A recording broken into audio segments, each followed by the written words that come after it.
So today I'm going to be reading from Majjhima Nikaya 48. This is called the Kosambyia Sutta, the Kosambiyans. Thus have I heard on one occasion the Blessed One was living at Kosambyia in Gosita's park. Now on that occasion the bhikkhus at Kosambyia had taken to quarreling and brawling and were deep in disputes, stabbing each other with verbal daggers. They could neither convince each other nor be convinced by others. They could neither persuade each other nor be persuaded by others. Then a certain bhikkhu went to the Blessed One, and after paying homage to him, he sat down at one side and informed him of what was happening. So this was actually a big thing during the time of the Buddha, the Kosambian dispute. This was some kind of misunderstanding that arose because there was a monk who was attached to the Vinaya and there was another monk who could care less, and there was a dispute about that, and people were taking sides and stabbing each other with verbal daggers. And it got so bad that the Buddha tried to stop it and said, "Enough, monks." And one of the monks said, this is our problem. You don't have to get involved in this." They said that to the Buddha.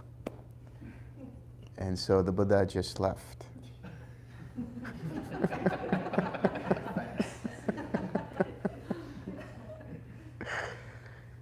And he left, but then when the townspeople of Kosambi found out that the Buddha left and it was because of this, they stopped giving alms to the monks over there.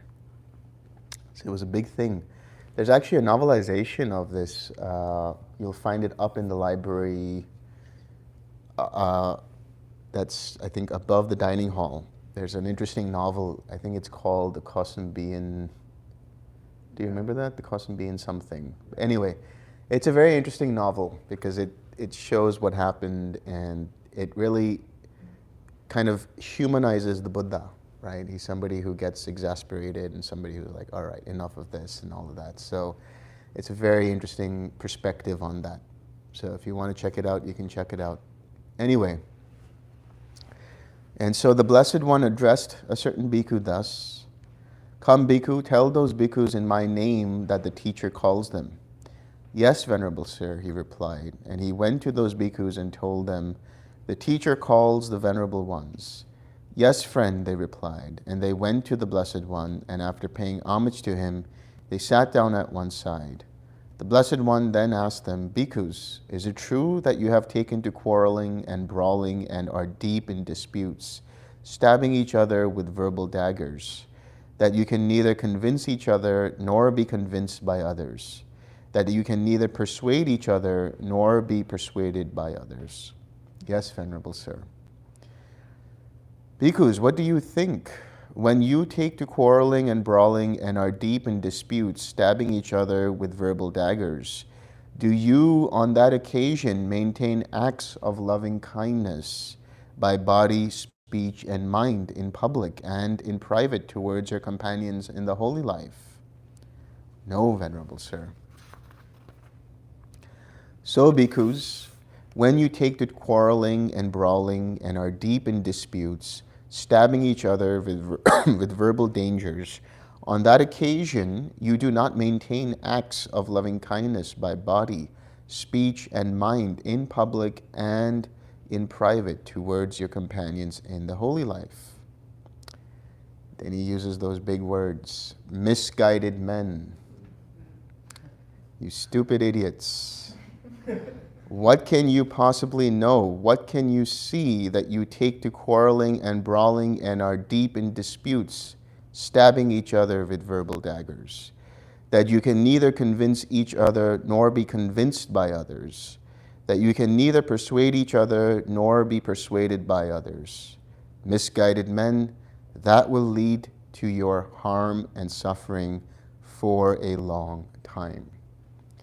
So what's the point of practicing loving kindness meditation if you cannot use it everywhere you go?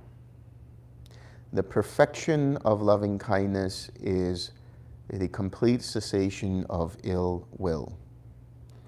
No more ill will.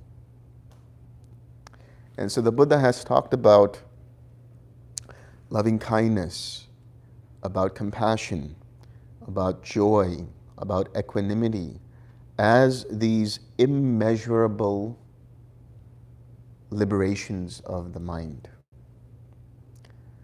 When you have loving kindness, your mind is liberated from ill will.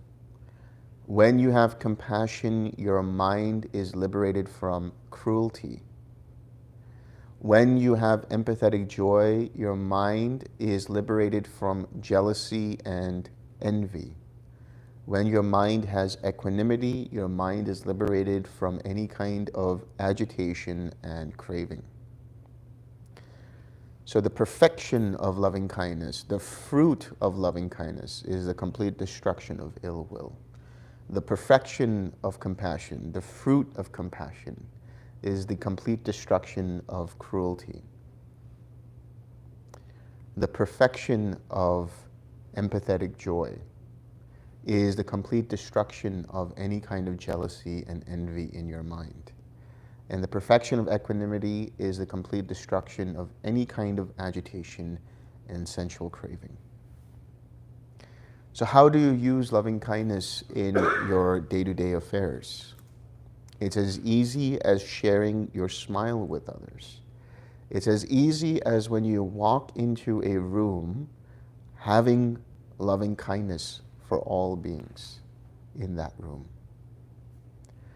When you know that there is somebody suffering, when you see two people fighting, just invoke loving kindness and imbue it in that space. You will see things start to change. I can attest to this because when I was in Cambodia, my parents had a couple of hotels, and in the hotels there were like about 6 or 7 different restaurants, and they were all managed by different chefs. And there were like 2 head chefs there, and they always butted heads. You know, if you actually saw what went on in kitchens between chefs, my goodness. So they would always, I would just hang around, had nothing to do. I was just, walking up and down. And sometimes I'd go into the office, my dad's office, and we would just chat and talk about this or that. And then these 2 chefs would come in and they would start arguing in front of my dad. And they would just be like, he said this, and he didn't pack this correctly, and he didn't do that, but he did this, so they were stabbing each other with verbal daggers, right? Unable to convince each other one way or the other. So I was just sitting there, pretending to watch the news or whatever was on TV, and just sending loving kindness. And in a few minutes, you start to see that their voice starts to change, and they're like, in their minds, they're like, what were we fighting about again? It's like, oh. And my dad would try to convince one or the other, and then they would kind of resolve it on their own, and they just get back to work and continue with whatever that they were doing.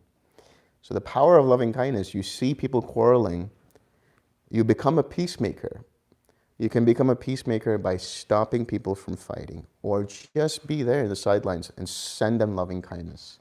You will see things change in their minds. Right? If you have total, complete perfection of loving kindness, there is so much you could do with it. So much. The same with compassion. You see people in suffering in that moment, you see somebody suffering. Yeah, you can help them with physical acts of compassion, with verbal acts of compassion, but just imbuing compassion in the situation, you see that person change. Now, when you have jealousy, when you have envy, when you have all kinds of irritation about somebody else's success, the antidote to that is empathetic joy. And what does that mean, empathetic joy? Being happy for another person's wholesome success. Right? Instead of thinking, how come they got the promotion? How come they got the raise? How come they got the credit? How come they have this or that or whatever? Be happy for them. That's awesome. I'm so happy for you. I am genuinely happy for you. You have to have that kind of attitude. That's the perfection of empathetic joy. We have one meditator in our community who always, this is a great one because we were at the gas station one time and he was talking about how every time he sees a wonderful car pass by, and that's what we saw. We saw a really cool sports car pass by. He says, in my mind, I don't think, oh, that guy got that because he was, getting money that was unbegotten or whatever. He's not thinking about all those things. Instead, he's saying, that is so awesome that they have that. Right? Genuinely thinking about it in those ways. He has perfected empathetic joy. Genuinely happy for people's successes, whatever it might be. Wholesome successes. And then equanimity, right? We see the power of equanimity in your meditations. When there's restlessness and agitation and you have tranquility and you relax the mind and you come back to equanimity, you have deep levels of clarity in your mind. And that leads to disenchantment and dispassion. If you perfect equanimity, if you have strong equanimity, then your mind will automatically be disenchanted by this or that. Automatically have dispassion for this or that, and then incline towards cessation and experience liberation of the mind. So these practices that you're doing with the 4 Brahma Viharas, they're not something you just come to when you sit down and you feel and you experience. They are tools, they are mindsets that you can inculcate throughout the day and use as very formidable, very effective tools against any kind of poison of the mind, whether it's in your mind or in the minds of others. So whenever you come into a room, where is your mind? When you leave the room, where is your mind? When you enter the car, where is your mind? When you enter the plane, where is your mind? Right? When you go anywhere, where is your mind? What is it doing? Are you having loving kindness? This is what you should see when you guys are going to leave tomorrow for the airport or the train station or wherever. Where is your mind? What is the quality of your mind? Are you able to share your loving kindness? Are you able to share your smile with the person at the customer service booth, with the person taking your bags and putting them onto the plane, right? With the service agent, whoever that might be? Are you smiling with them? Because they're doing this day in, day out, right? And they feel exhausted and they try to smile as best as they can, but they're just trying to be as polite as they can, but they have so much to do. But if you can genuinely uplift them, you can see the magic that happens. I might be the only person who, when I go to the airport, that the TSA agents always greet me with a smile. It's like they're happy to see me. Suspiciously happy to see me. It's almost like maybe they're going to do something. But it's because I'm always imbuing everything with loving kindness, sharing my smile, sharing my happiness, sharing my joy with them. So see how it works. Now you're going to go out into the real world tomorrow, right? And your first foray into that is going to be at the restaurant where you're going to eat, and then going to the airport or the train station or whatever it is. See the quality of your mind. See how you feel. See how you react to situations or how you respond to situations and people.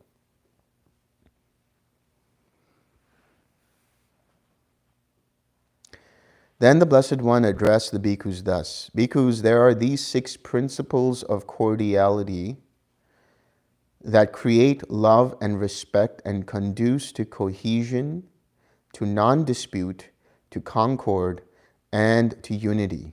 What are the six?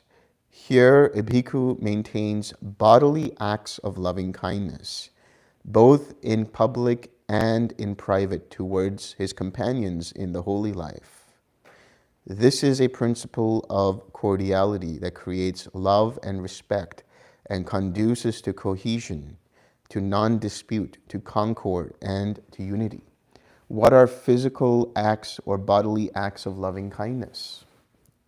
To smile at people, to hug them, to embrace them. That's a big one, right? When you're with your family members, how often do you actually hug them? How often do you actually smile at them? Right? Or even just, placing your hand on their shoulder. This is an act of loving kindness, saying, I'm supporting you. I'm here for you.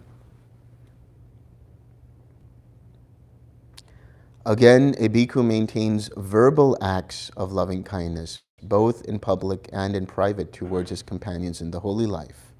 This too is a principle of cordiality that creates love and respect and conduces to cohesion, to non-dispute, to concord, and to unity.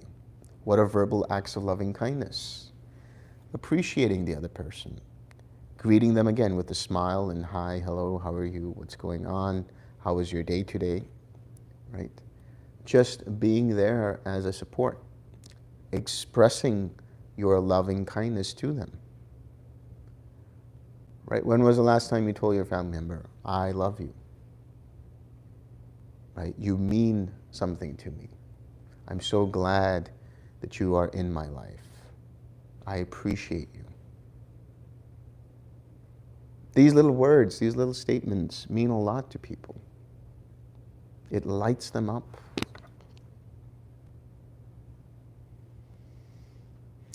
Again, a bhikkhu maintains mental acts of loving kindness, both in public and in private towards his companions in the holy life. This too is a principle of cordiality that creates love and respect and conduces to cohesion, to non-dispute, to concord, and to unity. So what are mental acts? Generally having loving kindness for the people in your life. Now you have that practice. Now you can sit down, have loving kindness for yourself, and send it out to different people in your life. Why not do that? Spend 30 minutes doing that, right? Just thinking about whoever's in your life, your friends, your relatives, your family members, even your enemies. That's a big one, sending it to your so-called enemies. You might think you don't have enemies, but people might feel like, you're difficult or they're difficult. In either case, send them loving kindness. Send them compassion. One of the things that the Buddha used to do, after he got up, he would freshen up and go for a little walk, and then he would come back and sit. And he went into a state of mind, a state of meditation called Maha Karuna Samapatti. That is the attainment of great compassion. He would sit down and he would pervade the entire world with compassion for a good amount of time. That's a great way to start the day, right? You just pervade compassion to all beings in all directions for 30 minutes, for 1 hour, for 2 hours, for as long as you can.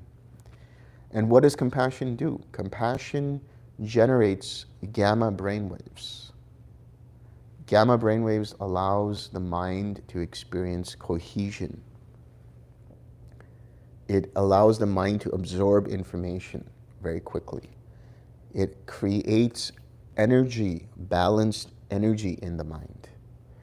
In other words, you can replace your morning cup of coffee with an hour of radiating compassion. Some people might not like to hear that, though. But try it out. See for yourself. See how it works. It's a wonderful way to start the day. just sitting down and having loving kindness, having compassion for all beings, all throughout the world, and all throughout the solar system, all throughout the galaxy, all throughout the universe, as far as your loving kindness can reach.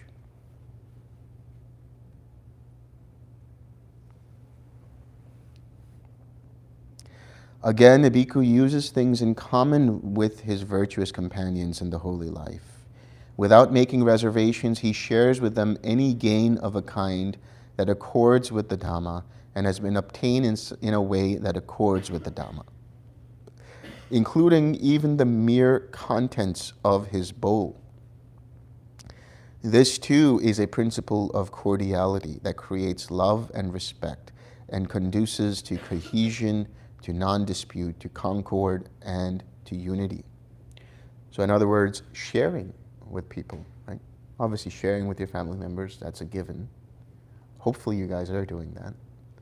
Sharing with your friends, sharing with people, whatever it is, right?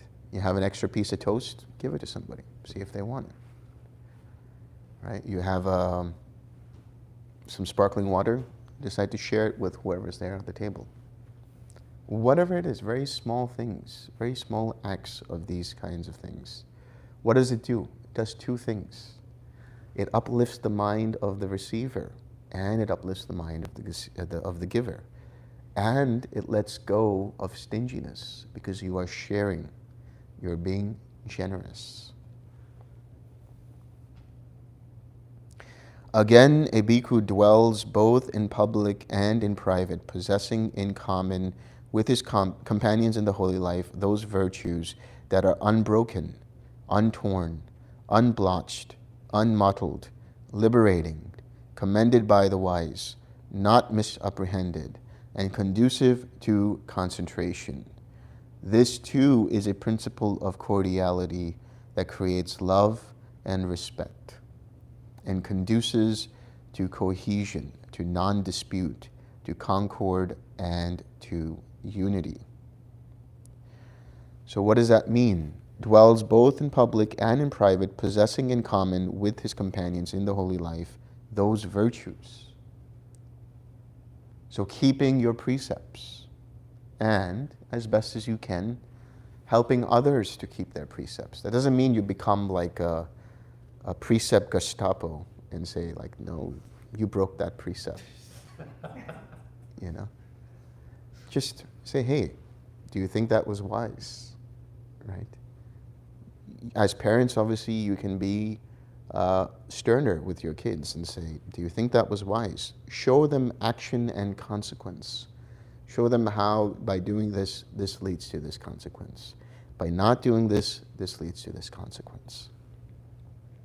So sharing the virtues, making it a point, if it makes sense, within your group, within your friend circle, within whoever you're living with, whether it's your roommates, if they're open and conducive to it, whether it's your family members, if they're open and conducive to it. Maybe you start a sort of morning ritual, right? Where you come together and you say, let's take the precepts together. How uplifted would you be? How uplifted would your family be? How uplifted would your group of friends be? And what else does that do? That makes you all accountable to each other. Right?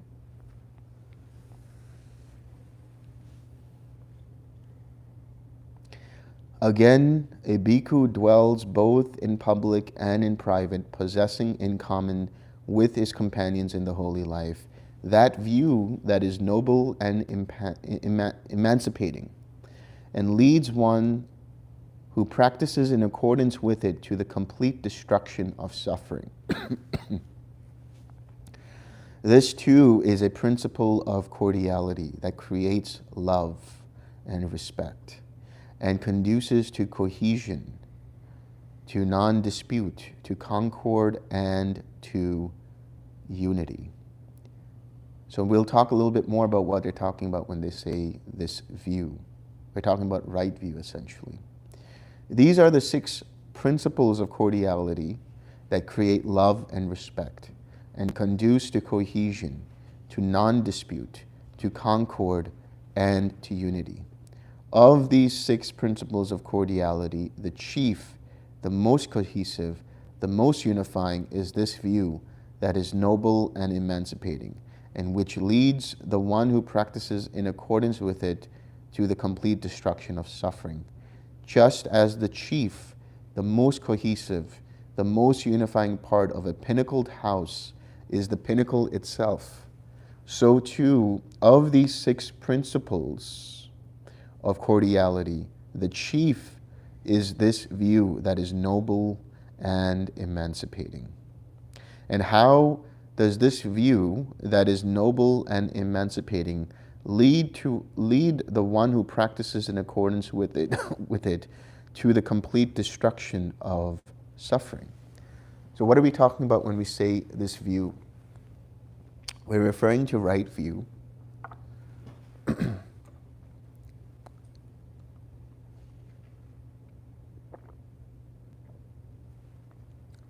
And so that right view is established in one's mind, which is noble.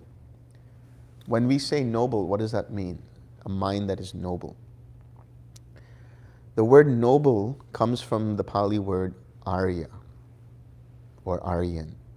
It doesn't have to do anything with the Nazis, right? The original word Aryan meant one who is noble, one who is civilized, one who is civil. So when we talk about being noble in this holy life, we're talking about somebody becoming an Arya Savaka, a noble disciple. And how do you become a noble disciple? You enter the stream. You establish in your mind right view. First and foremost, you have the mundane right view, which we talked about earlier, which is the view of understanding action and consequence, that there is meaning in giving and generosity. There is meaning in what is given and taken and offered. That there is mother and father, that there is this world and the other, that there is or there are teachers who can profess this Dhamma, and so on. Once you go through this path and you walk it, right? You go through keeping the precepts. That's the first part. Keeping the precepts, maintaining and making the commitment to keep those precepts. And then you let go of all kinds of hindrances. Experience the jhanas.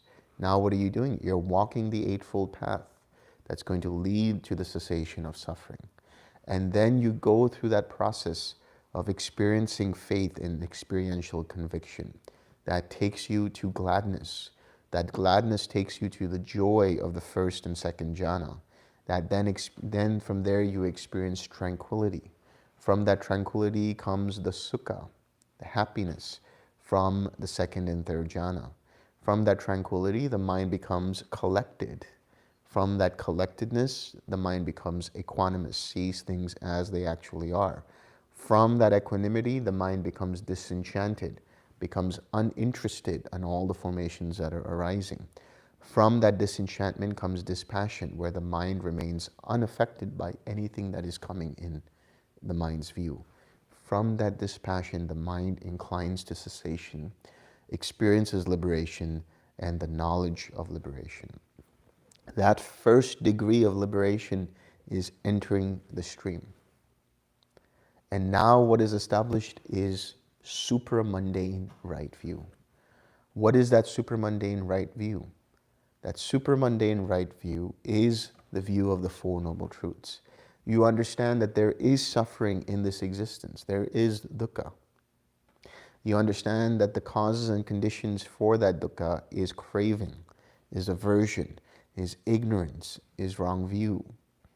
You let go of that to experience the realization of nibbana, to experience a realization of the cessation of those causes and conditions for suffering, and therefore the cessation of suffering. And you do that by having walked the path yourself. So you have established that supramundane right view. And now that view is said to be emancipating, is said to be noble. You have become a noble disciple of the Buddha as a stream enterer. Because you've let go of three things. You've let go of any belief in a personal self. You understand how things arise due to causes and conditions. You've let go of any kind of doubts in the path, in the Buddha, the Dhamma, and the Sangha. And you let go of any clinging to rites and rituals with the idea that they will take you to Nibbana. By dropping these fetters, you experience immense relief. And now you have entered the stream. And when you have that experience again, you have the fruition and you become a stream enterer.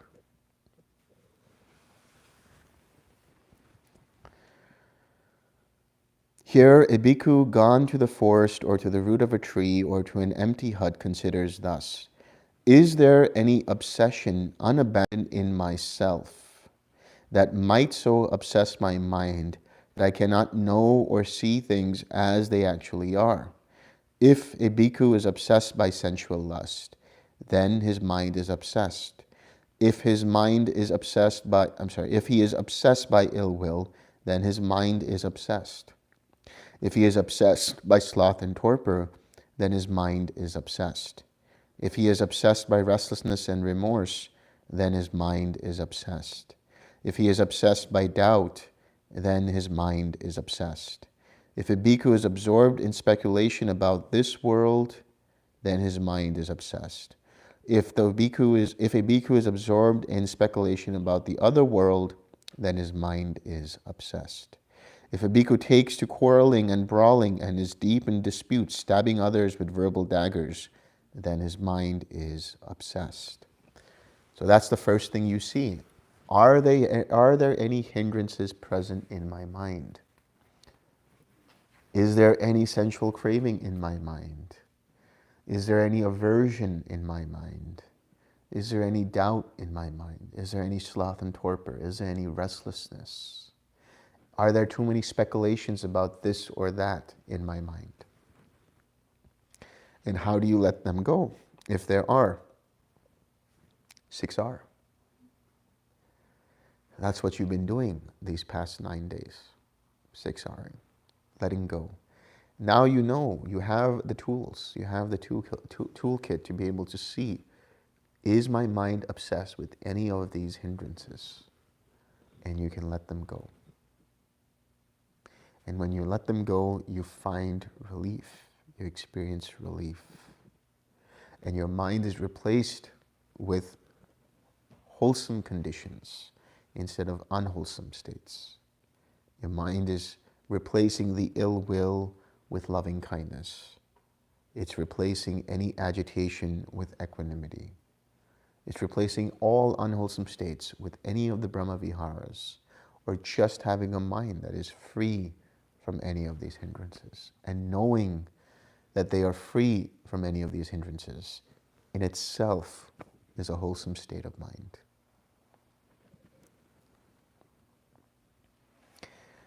He understands thus, there is no obsession unabandoned in myself that might so obsess my mind, that I cannot know and see things as they actually are. Very important to understand this.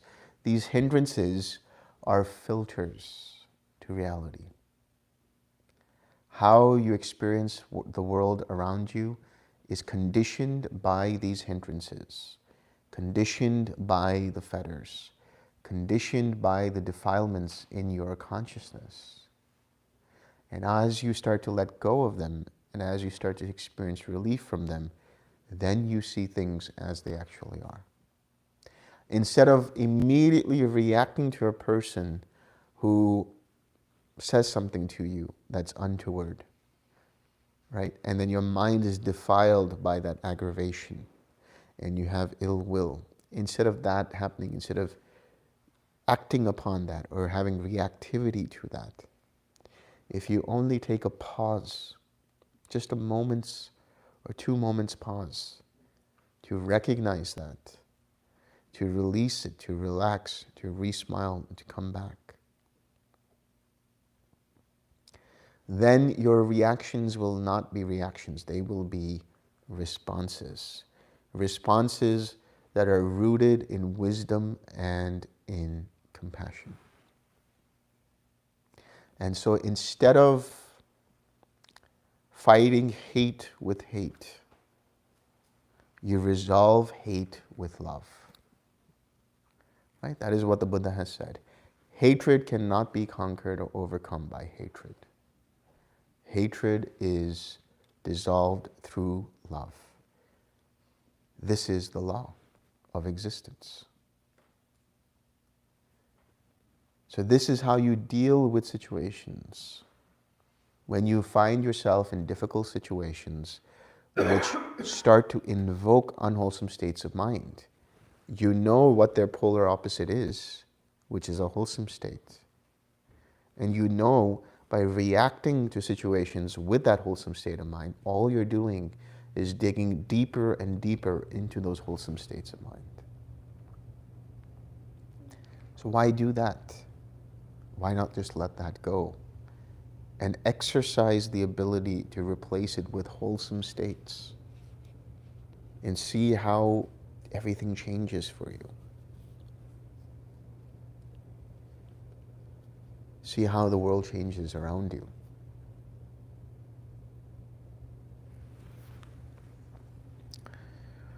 My mind is well disposed for awakening to the truths, the Four Noble Truths. This is the first knowledge attained by him that is noble, supramundane, not shared by ordinary people, one who is a Srimantu. And a noble disciple considers thus: when I pursue, develop, and cultivate this view, do I personally obtain serenity? Do I personally obtain quenching? So in other words, when you have come to that experience, now where is your mind? Is your mind primarily feeling tranquility? Or is there agitation? Is there restlessness? Is your mind experiencing what they call samatha? Is your mind experiencing serenity? Is your mind experiencing collectedness? Or is your attention scattered? Is your mind filled with craving? Or is your mind free of craving? Is it quenched?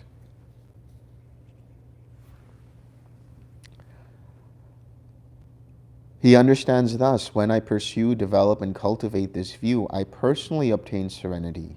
I personally obtain quenching. This is the second knowledge attained by him that is noble, supramundane, not shared by ordinary people. Again, a noble disciple considers thus: is there any other recluse or Brahmin outside the Buddha's dispensation possessed of a view such as I possess? You will notice that that's not the case, unless obviously you share that view with somebody who practices Buddhism. What is the unique feature of the Dhamma? What is the one thing about the Dhamma that separates itself from other philosophies or views?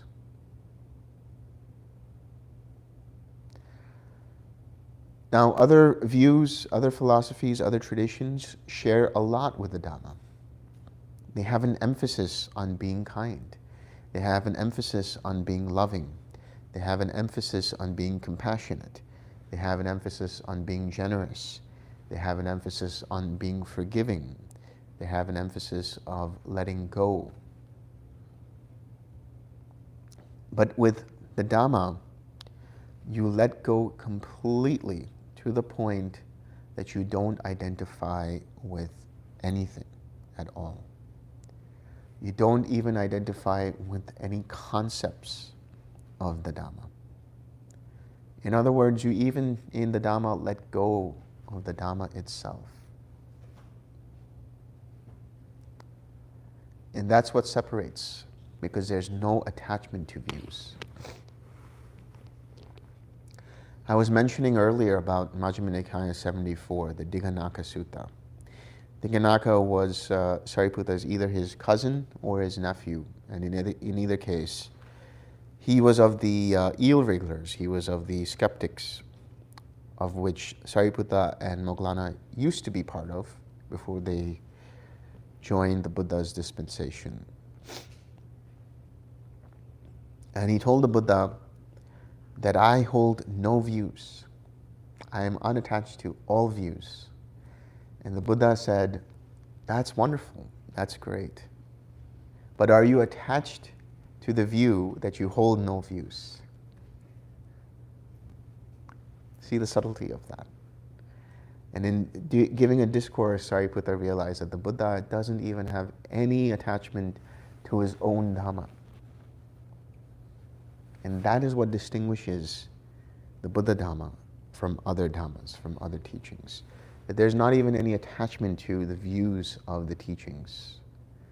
There's no attachment to the teachings themselves. They're seen as tools to get you to your goal, which is Nibbana. But you don't identify with those tools. You don't create a self around the Dhamma. You let go of that.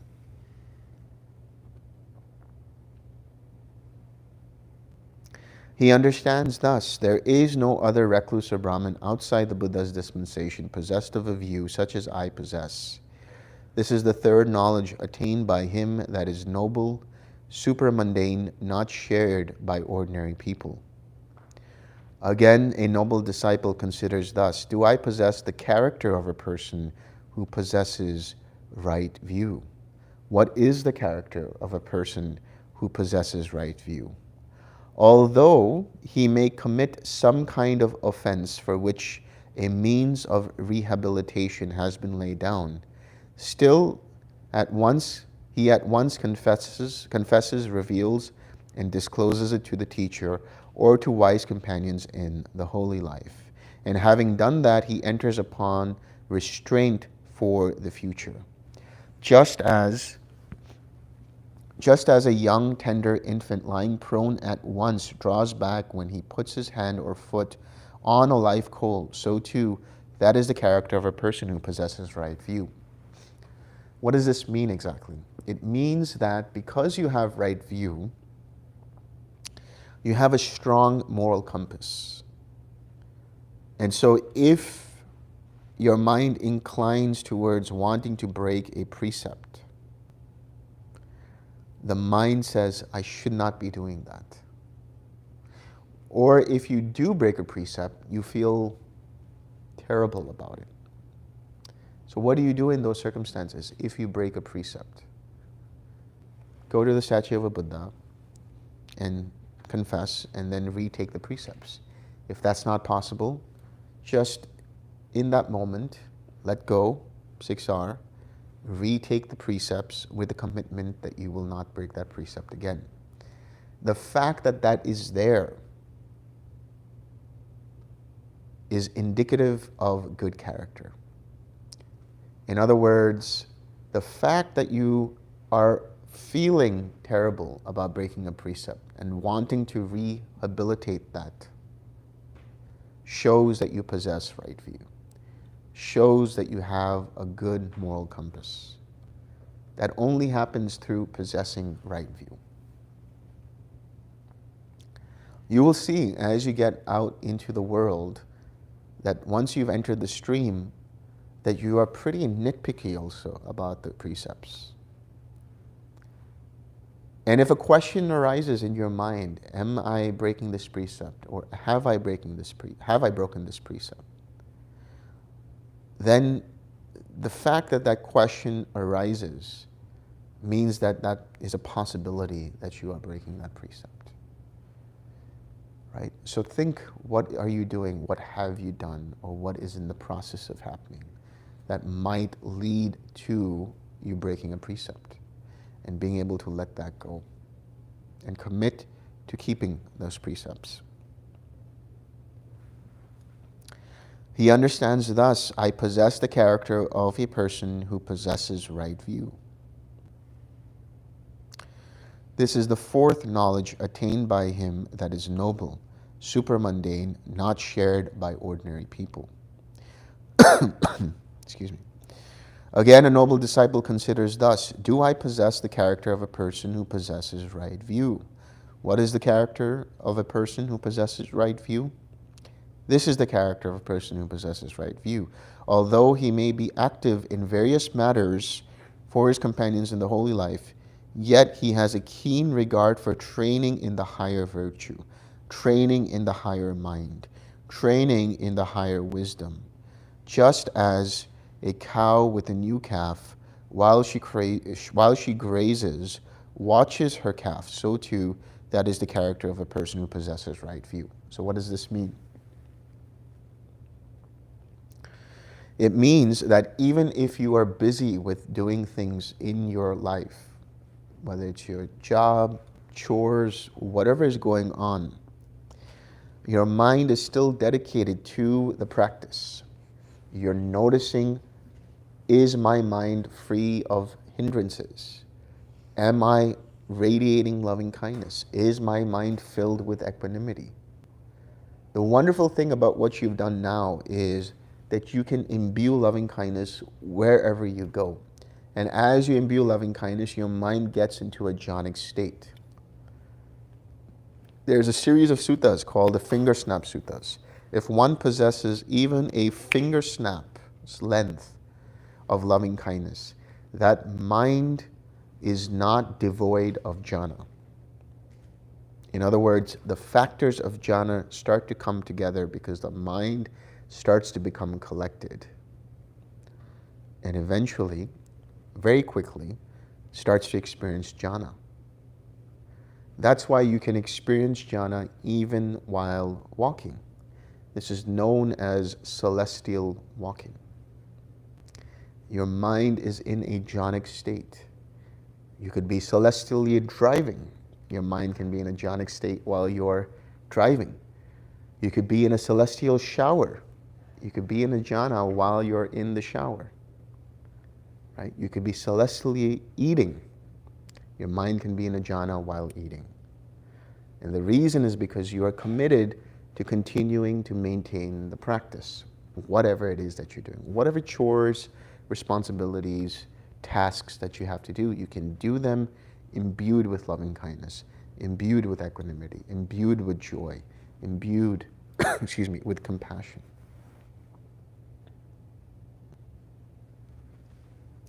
And so he goes into the training in the higher virtue, in the higher mind, in the higher wisdom. What this is referring to when he talks about higher virtue is maintaining the precepts. What it talks about when he says the higher mind, keep going with practicing the jhanas. What does he mean when he talks about the higher wisdom? Start to see everything as an impersonal process so that you can start to notice everything arising due to causes and conditions and being dependently arisen, so that you can let go of craving, of any clinging, of any becoming. He understands thus, I possess the character of a person who possesses right view. This is the fifth knowledge attained by him that is noble, supramundane, not shared by ordinary people. Again, a noble disciple considers thus, do I possess the strength of a person who possesses right view? What is the strength of a person who possesses right view? This is the strength of a person who possesses right view. When the Dhamma and discipline proclaimed by the Tathagata is being taught, he heeds it, gives it attention, engages it with all his mind, hears the Dhamma with eager ears. Now you've been introduced to the Dhamma in different ways. When you possess right view, your mind feels happy and elated and uplifted in listening to the Dhamma. You look forward to listening to Dhamma talks. You look forward to reading the suttas. Before, maybe when you were reading the suttas, they looked like hieroglyphs, right? There were all these encoded words in there. What does that mean when he says this? It's always really funny. I was talking to Venerable Metta like last year about this. And it's so funny, like the language we use amongst each other as meditators. If somebody, a bystander, an outsider, was listening and saying, and listening to somebody saying, today I was in nothingness. And another person says, yeah, and I got to neither perception nor non-perception. What the heck are you talking about? Right? But you enjoy that. You enjoy discussing the Dhamma with each other. You enjoy listening to the Dhamma. You enjoy going back to reading the suttas, and now your mind is engaged in a way that allows you to decode what the Buddha is talking about in the suttas.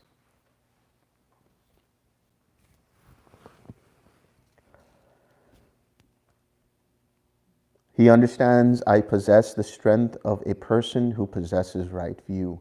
This is the sixth knowledge attained by him that is noble, supramundane, not shared by ordinary people. Again, a noble disciple considers thus, do I possess the strength of a person who possesses right view? What is the strength of a person who possesses right view? This is the strength of a person who possesses right view. When the Dhamma and discipline proclaimed by the Tathagata is being taught, he gains inspiration in the meaning, gains inspiration in the Dhamma, gains gladness connected with the Dhamma. Exactly what I've said. When you listen to a Dhamma talk, when you read the sutta, your mind becomes uplifted. Your mind feels happy. Your mind feels elated. Your mind is calm and collected. And from that, you experience a mind where you can go with and become even further collected, using the links of transcendental dependent origination. From that gladness in the Dhamma, you experience joy. From that joy, you experience tranquility. From that tranquility, you experience comfort. From that comfort, you experience equanimity, collectedness. From that collectedness, you experience equanimity. And then from that equanimity, you experience disenchantment, dispassion, and then cessation. But it all starts with doing these things, maintaining what you've been doing all this time during the retreat. And it will be tough. It will be tough because now you will be bombarded by all kinds of experiences. Here you are. Here you have been at Dhammasukha on a silent retreat for the most part. Some of you chitter-chatter all the time,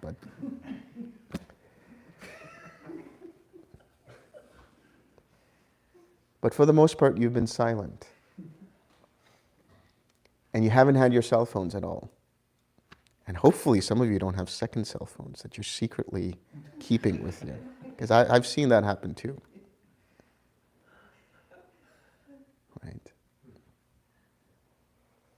And you'll notice that now in these 10 days where you've had silence and you've had peace, it's so easy for you to experience jhana. It's so easy for you to experience all of the wonderful qualities that we've been discussing these 8 or 9 days. But as soon as you turn on your cell phone, what happens? All of these ding, ding, dings come up, right? All of these notifications, and immediately your mind goes there, and now you're getting into the world. What's your reaction to that? How do you respond to those things? That's just a little taste, a little preview of what the world has to offer. But now you have the tool set, right? Now you have the ability to use what you have learned here and notice your reactions and start reconditioning them from reactions rooted in ignorance, craving, and conceit to responses rooted in wisdom, compassion, and letting go. So the real work begins tomorrow. The real work begins tomorrow, where you're going to be met with all kinds of situations. So be ready, guys. He understands thus, I possess the strength of a person who possesses right view. This is the seventh knowledge attained by him that is noble, supramundane, not shared by ordinary people. When a noble disciple is thus possessed of 7 factors, he has well sought the character for realization of the fruit of stream entry. When a noble disciple is thus possessed of 7 factors, he possesses the fruit of stream entry. That is what the Blessed One said. The bhikkhus were satisfied and delighted in the Blessed One's words. Any last questions?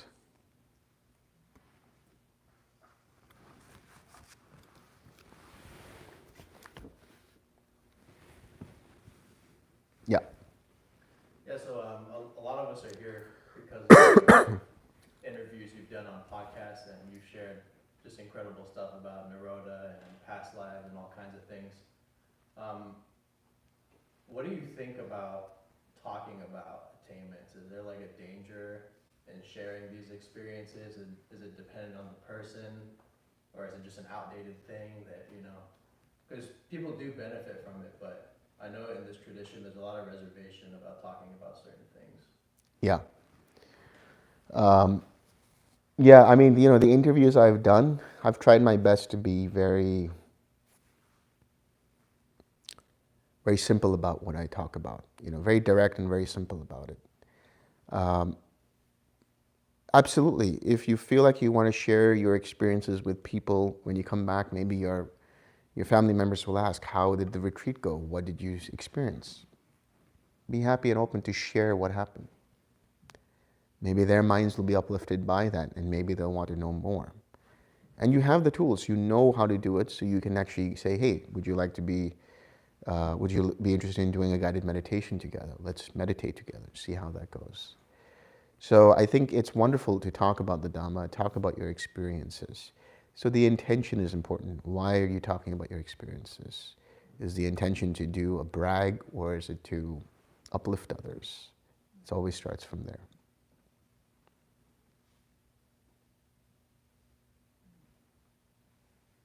Yeah. At the time of the Buddha, were there bhikkhus who, like, if there were stream enters or arahats, would they have been fighting, or these were like novice bhikkhus?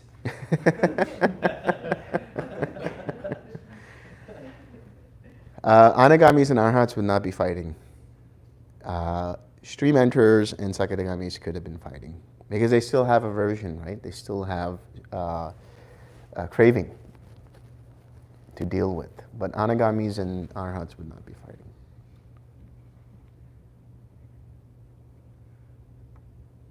Yeah. On the precept note, just when you were talking about the Dhamma and kind of letting go of even like the Dhamma, and it just kind of made me think like, isn't there sort of like an attachment to the precepts, like rather than them just being a given or like some sort of maybe guilt for breaking, instead of like maybe the intention, say for example, with a glass of wine was just to share loving kindness with. Or no, that's not the intent. But I'm just saying, like, just as culturally, right? Like, yeah. people are. So that, and then also, what about? Okay, so you choose not to drink or whatever, right. But you're with people who do, and you have a gathering, and part of offering your place and your food and your drinks. What do you have to say about like offering alcohol as a choice for people? Okay. I've been getting a lot of questions today. I don't know what's up with you guys, but I've been getting a lot of questions about alcohol today. Wow, we're in America. I know. It's even worse in Europe, I hear. But what I would say about that is, yes, make a commitment to keep all 5 precepts. It's so funny, I was listening from Menowabasa that she was telling me, I think it was in Japan or somewhere, Sweden, where the teacher there said, okay, we'll keep 4 precepts.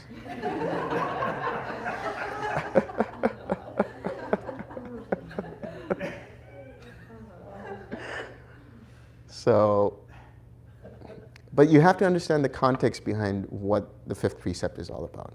Now, look, you will slip up and you might want to have that glass of wine or whatever it is, but you will know the consequences of that for yourself. Like, you'll notice how your meditation goes when you drink a glass of wine, as opposed to when you don't drink a glass of wine. You'll know the quality of your practice. You'll know the quality of that. So it's not an attachment to precepts. The way I look at precepts they're basically habits that you start to inculcate in your life.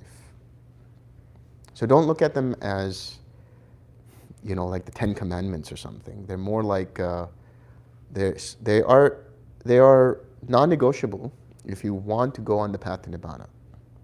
When there's no attachment to them, you start to imbibe these habits, you start to cultivate and condition these habits as best as you can. And you'll have slip-ups, and that's okay. The key is to say, all right, I'm going to make a commitment not to do that again. I'm going to make a commitment to try to do better next time. That's all. There's no need to let the mind go into a phase of guilt and beat yourself up about it. If that happens, then you need forgiveness practice and let that go and then come back. So the precepts are not sort of these things that are supposed to make you feel guilty or feel obligated to do so. The precepts are supposed to be liberating. You are actually separating yourself from others by keeping the precepts. No judgment on others, that doesn't matter. I'm just saying that you've made a choice to have a certain kind of lifestyle that might not be the lifestyle of the majority of people around you. And that separates you in a certain way. And as I've said, and as I've attested, when you keep the 5 precepts, there's a level of spiritual dynamism that you have.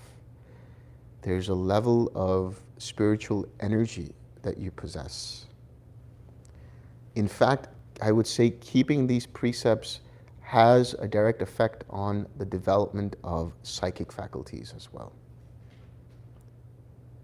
And this is shared by ancient Indian practices as well. For example, by keeping the precept of not using false speech and always telling the truth, or refraining from saying anything that you know to be untrue for an extended period of time, you know what happens? When you say something, it comes out to be true. This is known as Vak Siddhi, the power of voice, where you maintain truth all the time, that what you want manifests when you speak it.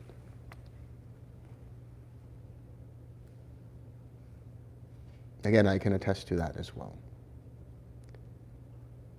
Right? There's so many examples of that, but these precepts have power within them in that sense.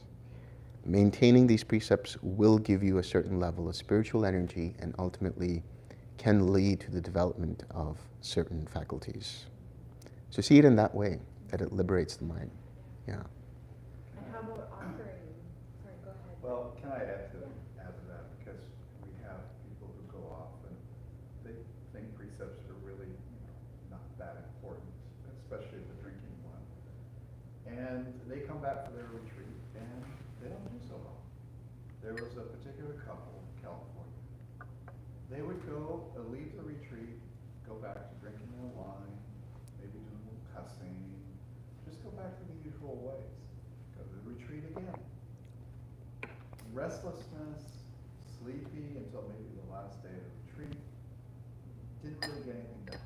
Finally, it was like, okay, all right, we'll follow all the precepts. The next retreat they went through, they were successful. It really has a big impact. Yeah. And when I would go home and they'd say, we're having spaghetti, just have some wine. No, that's okay. My health is a lot better. And I also just don't drink.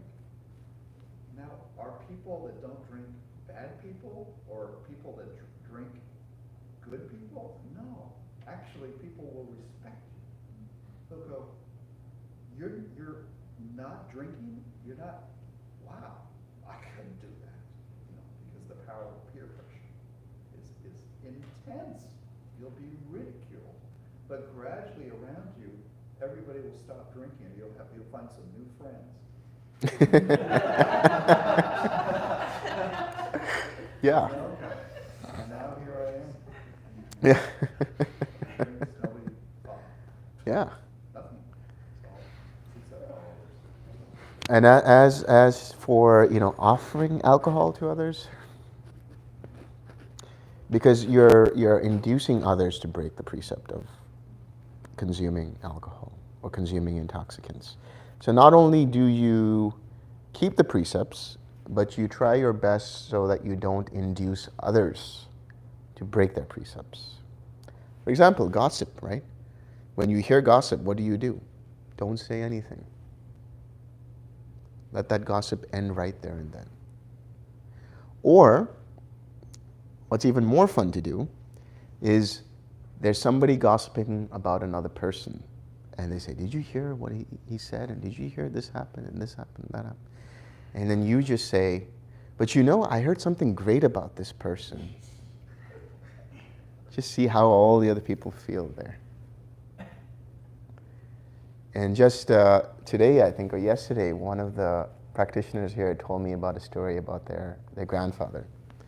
And if I remember correctly, what he said was, when there would be gossip about a person, the grandfather would say to that person, but they've always said nice things about you.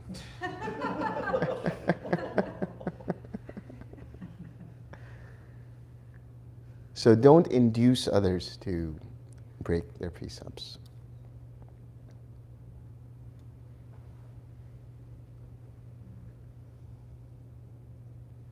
Yeah. How do you define harsh language?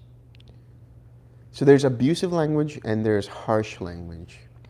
And abusive language, I would say, is very similar to harsh language in that both the intention is to harm someone. And some harsh language can be just language that is, like using certain words that are just grating to the ears. I mean, you have all of the different, as George Carlin would say, all the 7 bad words, right? Are they in the suttas, the 7 words?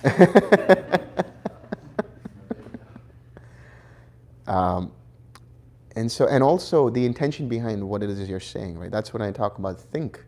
The intention, is it wholesome or unwholesome? Can you speak in a way that doesn't cause fear in another person? Can you speak in a way that doesn't cause anger in another person? Can you speak in a way that doesn't cause discomfort in a person? So harsh language is basically anything that creates discomfort in a person's ears. Yeah. Not to get too philosophical in the weeds, but regarding the precept of not harming, Yeah. like, is there some kind of complexity in the calculus of like self-defense or certain instances where maybe a utilitarian calculus makes sense? Yes, because it all starts with intention. Self-defense doesn't mean that you're harming another person. What it means is, for example, think about it this way. Somebody tries to attack you. You try to defend yourself in whatever way you can. But the intention is not to harm the other person. The intention is to evade the attack. The intention is to defend yourself.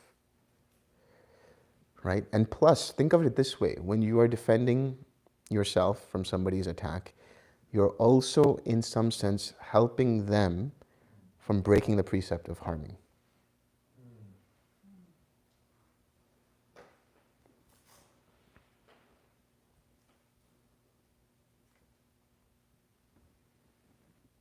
Any other questions? Yeah. Yeah. So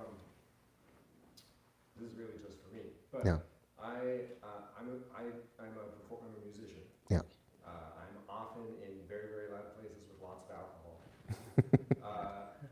Is there like some kind of preparation or practice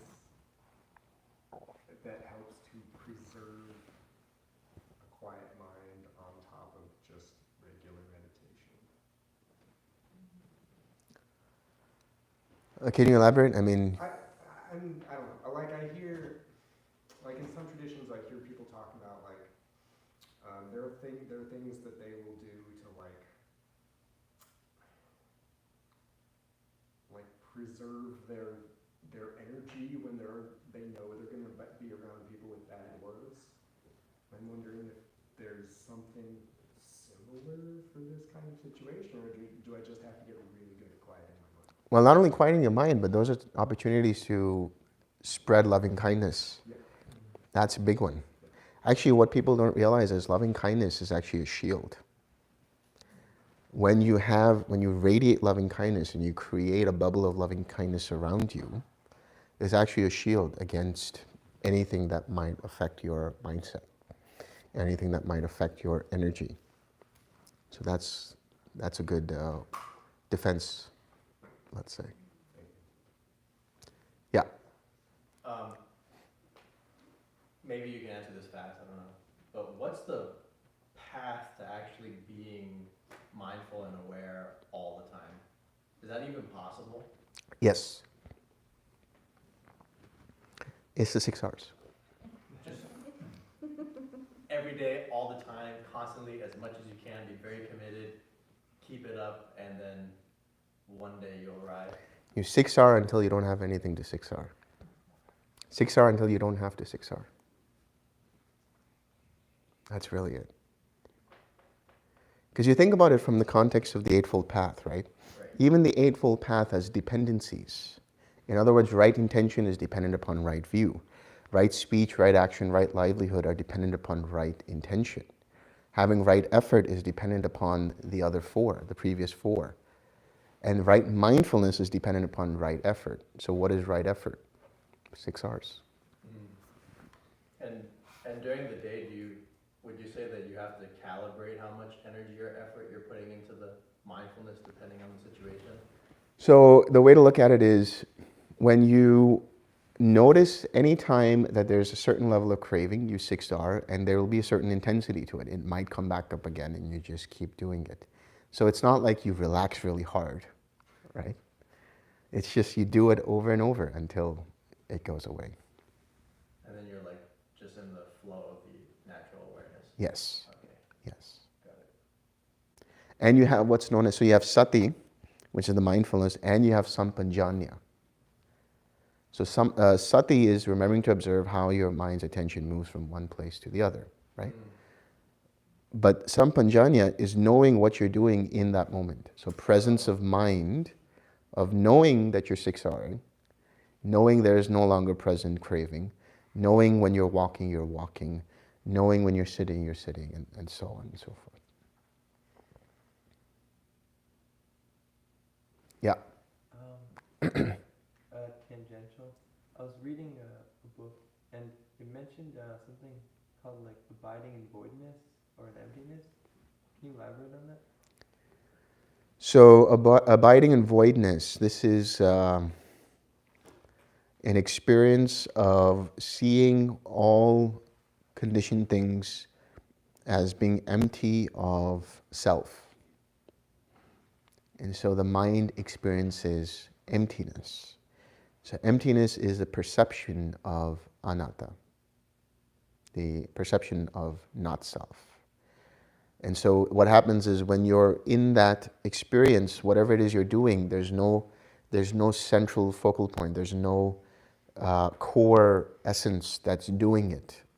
So that's what is meant by in the Bhaya Sutta. In the seeing, there's only the seen. In the hearing, there's only the heard. In the sensing, there's only the sensed. In the cognizing, there's only the cognized. Meaning whatever's happening is just happening. There's no doership there. It's just a series of causes and conditions that are occurring for that process to happen. And so that is the practical experience of abiding in voidness. Is that the moment-to-moment experience of full awakening, or not necessarily? Yeah. That is. Yeah.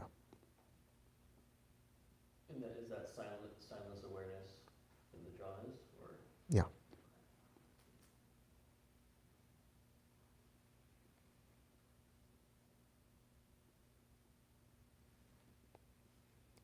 Okay, delighted and satisfied? Let's share some merit.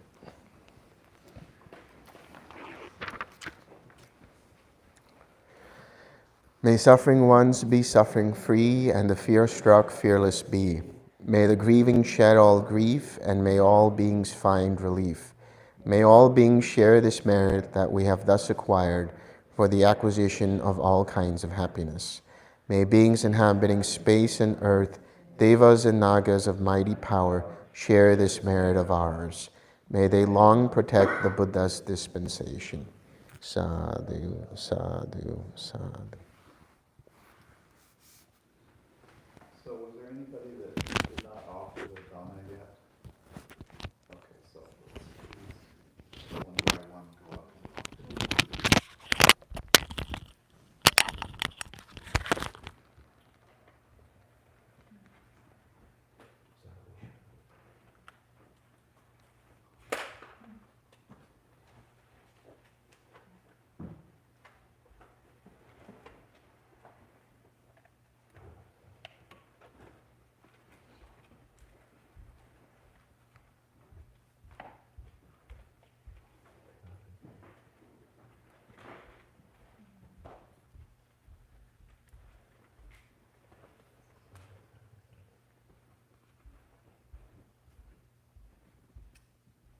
All right, I guess it's time for the pictures. We have one more. Okay.